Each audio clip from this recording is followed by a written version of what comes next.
ಮತ್ತೊಮ್ಮೆ ಪ್ರೂವ್ ಆಯಿತು ಸಿನಿಮಾ ಅಂದರೆ ಬರೀ ಸ್ಟಾರ್ಡಮ್ ಇರೋದಲ್ಲ, ಕಂಟೆಂಟ್ ಇರೋದು ಅಂತ. ಏಕೋ ಮಲಯಾಳಂನ ಈ ಸಿನಿಮಾ ಯಾವುದೇ ಹೈಪ್ ಇಲ್ಲದೆ ರಿಲೀಸ್ ಆಗಿ ದೊಡ್ಡ ಮಟ್ಟದಲ್ಲಿ ಸೌಂಡ್ನ ಕ್ರಿಯೇಟ್ ಮಾಡಿತ್ತು. ಈಗ ಈ ಸಿನಿಮಾ ನೆಟ್ಫ್ಲಿಕ್ಸಲ್ಲಿ ಸ್ಟ್ರೀಮ್ ಆಗ್ತಿದೆ ವಿತ್ ಕನ್ನಡ ಭಾಷೆಯಲ್ಲಿ. ಇನ್ನು ಸಿನಿಮಾ ನೋಡಿದಾದ್ಮೇಲೆ ನನ್ನ ಒಪಿನಿಯನ್ ಹೇಳೋದಾದರೆ ಸಿನಿಮಾ ಮಾತ್ರ ಗೋಲ್ಡನ್ ವರ್ತ್ ಸಿನಿಮಾ. ಕೊಡೋ ಟೈಮ್ಗೆ ಸಿನಿಮಾ ವರ್ತಿದೆ. ಇನ್ನು ಇದರ ಕತೆ ಕಡೆ ಬರೋದಾದರೆ ಇಲ್ಲಿ ಒಂದು ಕ್ಯಾರೆಕ್ಟರ್ ಇದೆ, ಕುರಿ ಅಂಚನ್. ಇವನೊಬ್ಬ ಡಾಗ್ ಟ್ರೈನರ್ ಆಗಿರ್ತಾನೆ. ಅಂದರೆ ಇವನು ನಾರ್ಮಲ್ ಡಾಗ್ ಟ್ರೈನರ್ ಅಲ್ಲ, ಹೆವಿ ಟ್ಯಾಲೆಂಟೆಡ್ ಮನುಷ್ಯ. ಡಾಗ್ಸ್ಗಳನ್ನು ಒಳ್ಳೆ ವೆಪನ್ ರೀತಿ ಟ್ರೈನ್ ಅಪ್ ಮಾಡಿರ್ತಾನೆ.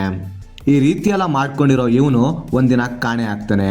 ಸೊ ಇವನು ಕಾಣೆ ಆಗೋಕ್ಕೆ ಕಾರಣ ಏನು, ಹಾಗೆ ಮುಂದೆ ಇವನನ್ನು ಯಾರೆಲ್ಲ ಹುಡ್ಕೊಂಡು ಬರ್ತಾರೆ, ಹಾಗೆ ಇವರೆಲ್ಲ ಸೇರಿ ಇವನನ್ನು ಯಾಕೆ ಹುಡುಕ್ತಿದ್ದಾರೆ ಅನ್ನೋದನ್ನು ನೀವು ಸಿನಿಮಾ ನೋಡಿ ತಿಳ್ಕೊಬೇಕು.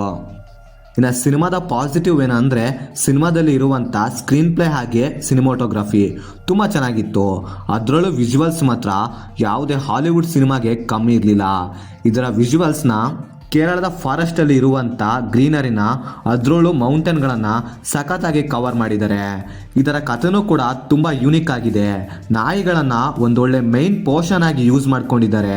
ಸೊ ಅವುಗಳನ್ನು ತೋರಿಸಿದ ರೀತಿನೂ ಕೂಡ ತುಂಬ ಚೆನ್ನಾಗಿತ್ತು. ನನಗಂತೂ ತುಂಬ ಅಂದರೆ ತುಂಬ ಇಷ್ಟ ಆಯಿತು. ಹಾಗೆ ಸಿನಿಮಾದಲ್ಲಿ ನನಗೆ ಇನ್ನೊಂದು ಮೇಜರಾಗಿ ಇಷ್ಟವಾಗಿದ್ದು ಇದರಲ್ಲಿ ಇರುವಂಥ ಕ್ಯಾರೆಕ್ಟರ್ಸ್ಗಳನ್ನು, ಹಾಗೆ ಆ ಕ್ಯಾರೆಕ್ಟರ್ಸ್ಗಳನ್ನು ಡೆವಲಪ್ ಮಾಡ್ಕೊಂಡಿದ್ದ ರೀತಿ ಚೆನ್ನಾಗಿತ್ತು. ಅಂದರೆ ಆ ಕ್ಯಾರೆಕ್ಟರ್ಸ್ಗಳು ಕೊನೆ ತನಕ ಮೈಂಡ್ನಲ್ಲಿ ಉಳಿಯುತ್ತೆ. ಸಿನಿಮಾದ ಸ್ಟೋರಿ ಯಾವ ರೇಂಜಿಗಿದೆ ಅಂದರೆ ಸಿನಿಮಾದಲ್ಲಿ ಏನು ಆಗ್ತಿದೆ ಅನ್ನೋದೇ ಗೊತ್ತಾಗೋದಿಲ್ಲ, ಅಷ್ಟು ಥ್ರಿಲ್ಲಿಂಗ್ ಆಗಿರುತ್ತೆ. ಸಿನಿಮಾದ ಇಂಟ್ರೋಲ್ ಬ್ಲಾಕ್ ನಂತರ ಸಿನಿಮಾದ ಮೇಲೆ ನಾವು ಫುಲ್ ಡೈವರ್ಟ್ ಆಗಿಬಿಡ್ತೀವಿ. ಅಂದರೆ ಕ್ಲೈಮ್ಯಾಕ್ಸ್ನ ಹೊತ್ತಿಗೆ ಸಿನಿಮಾ ಎಲ್ಲಿಗೂ ಹೋಗ್ಬಿಡುತ್ತೆ. ನೀವು ಎಕ್ಸ್ಪೆಕ್ಟ್ ಕೂಡ ಮಾಡಿರೋಕ್ಕಾಗೋದಿಲ್ಲ, ಆ ರೇಂಜಿಗೆ ಇರುತ್ತೆ ಇದರ ಕ್ಲೈಮ್ಯಾಕ್ಸ್. ಇನ್ನು ಸಿನಿಮಾದಲ್ಲಿ ಇರುವಂಥ ಬ್ಯಾಕ್ಗ್ರೌಂಡ್ ಮ್ಯೂಸಿಕ್ ಕೂಡ ತುಂಬ ಎಫೆಕ್ಟಿವ್ ಆಗಿ ವರ್ಕ್ ಆಯಿತು. ಸಿನಿಮಾದಲ್ಲಿ ನನಗೆ ಅಂಥ ಮೇಜರಾಗಿ ನೆಗೆಟಿವ್ ಅಂತ ಕಾಣಿಸ್ಲಿಲ್ಲ. ಆದರೆ ಒಂದು ಏನಂದರೆ ಇದು ಮಲಯಾಳಂ ಸಿನಿಮಾ ಆಗಿರೋದ್ರಿಂದ ಸಿನಿಮಾ ಸ್ಲೋ ಆಗಿ ರನ್ ಆಗುತ್ತೆ. ಸೊ ಇದು ಬಿಟ್ಟರೆ ಸಿನಿಮಾದಲ್ಲಿ ನನಗೆ ಏನು ನೆಗೆಟಿವ್ ಅಂತ ಕಾಣಿಸ್ಲಿಲ್ಲ. ಇನ್ನು ಓವರಾಲ್ ಆಗಿ ಹೇಳೋದಾದರೆ ಸಿನಿಮಾ ಮಾತ್ರ highly recommended, worth watch cinema. ಇದುವರೆಗೂ ನೋಡಿಲ್ಲ ಅಂದರೆ ಸಿನಿಮಾ ಕನ್ನಡದಲ್ಲಿ ಸಿಗೋದ್ರಿಂದ ಒಂದ್ಸರಿ ಟ್ರೈ ಮಾಡಿ ನೋಡಿ. ಎಕ್ಸ್ಪೀರಿಯನ್ಸ್ ಬೇರೆ ಲೆವೆಲ್ ಆಗಿರುತ್ತೆ. ಇನ್ನು ಸಿನಿಮಾನ ಫ್ಯಾಮಿಲಿ ಜೊತೆ ನೋಡ್ಬೋದಾ ಅಂದರೆ ಎಸ್ ನೋಡ್ಬೋದು, ಯಾವುದೇ ಬ್ಯಾಡ್ ಸೀನ್ಸ್ ಇರೋದಿಲ್ಲ. ಸೊ ಇದಾಗಿತ್ತು ಫ್ರೆಂಡ್ಸ್, ನಾನು ಈ ಸಿನಿಮಾ ನೋಡಿದ್ದಾದ್ಮೇಲೆ ನನಗನ್ಸಿದಂತಹ ಒಪಿನಿಯನ್.